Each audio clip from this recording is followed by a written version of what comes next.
Hi friends, welcome back to my channel. ഇന്നത്തെ വീഡിയോയിൽ അബുദാബിയിലെ ആദ്യത്തെ കാത്തലിക് ചർച്ചായ സെൻറ് ജോസഫ് ചർച്ചിനെ കുറിച്ചും പിന്നീട് പണിത സെൻറ് തെരേസ് ചർച്ചിനെ കുറിച്ചുമുള്ള വിശേഷങ്ങളാണ്. 1964 ഫെബ്രുവരിയിൽ അന്നത്തെ അബുദാബി ഭരണാധികാരി സംഭാവന നൽകിയ സ്ഥലത്താണ്, അതായത് ഇപ്പോഴത്തെ കോർണിഷിന് സമീപമാണ് ആദ്യത്തെ കത്തോലിക്ക പള്ളിക്ക് തറക്കല്ലിട്ടത്. എന്നാൽ 1965 ഫെബ്രുവരി 19 ആദ്യത്തെ പള്ളി ഉദ്ഘാടനം ചെയ്തു. പിന്നെ 1967 അതേ സ്ഥലത്ത് ഒരു സ്കൂൾ തുറന്നു. 1981 മാർച്ച് 19 പള്ളിയും അനുബന്ധ സ്കൂളും മറ്റൊരു സ്ഥലത്തേക്ക് മാറ്റാനുള്ള ഭരണാധികാരിയുടെ തീരുമാനത്തെ തുടർന്ന് നിലവിലുള്ള അൽമുഷറിഫ് ഏരിയയിലേക്ക് ഇപ്പോഴത്തെ പള്ളിയായ സെൻറ് ജോസഫ് ചർച്ചിൻ്റെ തറക്കല്ലിടൽ നടന്നു. പിന്നീട് 1983 ഫെബ്രുവരി 25 അന്നത്തെ ഭരണാധികാരിയുടെ സാന്നിധ്യത്തിൽ പള്ളി ഉദ്ഘാടനം ചെയ്തു. ഇതേ ദിവസം തന്നെ ഈ ദേവാലയം അറേബ്യയുടെ അപ്പോസ്തോലിക് വികാരിയത്തിൻ്റെ ആസ്ഥാനമായി പ്രവർത്തിക്കുന്ന ഒരു കത്തീഡ്രലായി ഉയർത്തപ്പെട്ടു. 2005 ജനുവരി 30 അന്നത്തെ ബിഷപ്പായിരുന്ന പ്രമോളി വിരമിച്ചപ്പോൾ പോൾ ഹിൻഡർ പിന്നീട് ബിഷപ്പായി നിയമിതനായി. ബിഷപ്പ് ഹൗസും സെൻറ് ജോസഫ് സ്കൂളും ഒരേ കോമ്പൗണ്ടിലാണ് സ്ഥിതി ചെയ്യുന്നത്.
അബുദാബിയിലെ കത്തോലിക്ക സമൂഹം വളർന്നപ്പോൾ ഒരു വലിയ പള്ളിയുടെ ആവശ്യകത ഉയർന്നു വന്നു.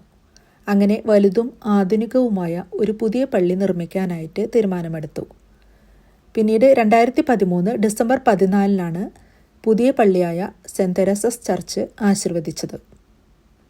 Cent Teresa's of the child Jesus church എന്നാണ് ഈ പള്ളിയുടെ ഫുൾ നെയിം. 4000-ലധികം ആളുകളെ ഉൾക്കൊള്ളാൻ ശേഷിയുള്ള ആധുനിക രീതിയിലുള്ള ഒരു ദേവാലയമാണിത്. പരമ്പരാഗത കത്തോലിക്ക സഭാ വാസ്തുവിദ്യയും ഇതിൽ ഉൾക്കൊള്ളിച്ചിട്ടുണ്ട്.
ഫെബ്രുവരി 5 ഫ്രാൻസിസ് മാർപ്പാപ്പ സെൻറ് ജോസഫ് കത്തീഡ്രൽ സന്ദർശിച്ചത് ഒരു പ്രധാന ചരിത്ര സംഭവമാണ് കേട്ടോ.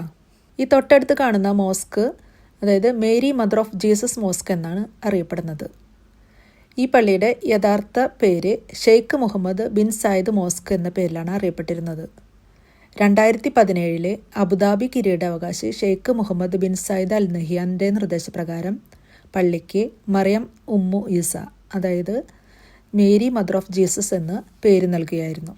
വിവിധ മതവിഭാഗങ്ങൾക്കിടയിൽ മാനുഷിക ബന്ധം ശക്തിപ്പെടുത്തുന്നതിനും സഹിഷ്ണുതയുടെയും സഹവർത്തിത്വത്തിൻ്റെയും മൂല്യങ്ങൾ പ്രോത്സാഹിപ്പിക്കുന്നതിനും വേണ്ടിയുള്ള ഒരു നല്ല മാതൃകയായിരുന്നു ഈ പേരുമാറ്റം. ഇവിടെ എല്ലാ ദിവസവും വിശുദ്ധ കുർബാന ഇംഗ്ലീഷിലെ രാവിലെയും വൈകിട്ടും ഉണ്ട് കേട്ടോ. അതുപോലെ ശനിയാഴ്ച വൈകുന്നേരം 8:15 ഞായറാഴ്ച ഉച്ചയ്ക്ക് 2:30 മലയാളത്തിലുള്ള വിശുദ്ധ കുർബാനയുണ്ട്. ലത്തീന്, സീറോ മലബാർ റീത്തുകളിലെ കുർബാനകൾ മാറി മാറിയാണ് ക്രമീകരിച്ചിരിക്കുന്നത്. പിന്നെ കൃത്യമായ സമയക്രമത്തിനും മറ്ററിയിപ്പുകൾക്കുമായി പള്ളിയുടെ ഒഫീഷ്യൽ വെബ്സൈറ്റായ, അതായത് സെൻറ് ജോസഫ് കത്തീഡ്രലിൻ്റെ വെബ്സൈറ്റിൽ ലഭ്യമാണ്. അപ്പോൾ എല്ലാവർക്കും ഈ വീഡിയോ ഇഷ്ടമായെന്ന് വിചാരിക്കുന്നു. ഇഷ്ടമായെങ്കിൽ ലൈക്ക് ചെയ്ത് അഭിപ്രായം കമൻറ്റ് ബോക്സിൽ എഴുതാൻ മറക്കല്ലേ. അതുപോലെ എൻ്റെ ചാനലിലെ വീഡിയോസ് നിങ്ങൾ ആദ്യമായിട്ടാണ് കാണുന്നതെങ്കിൽ സബ്സ്ക്രൈബ് ചെയ്ത് ബെല്ലൈക്കൺ എനേബിൾ ചെയ്താൽ ഞാൻ നെക്സ്റ്റ് ഇടുന്ന വീഡിയോയുടെ നോട്ടിഫിക്കേഷൻ നിങ്ങൾക്ക് കിട്ടുന്നതായിരിക്കും. Thanks for watching.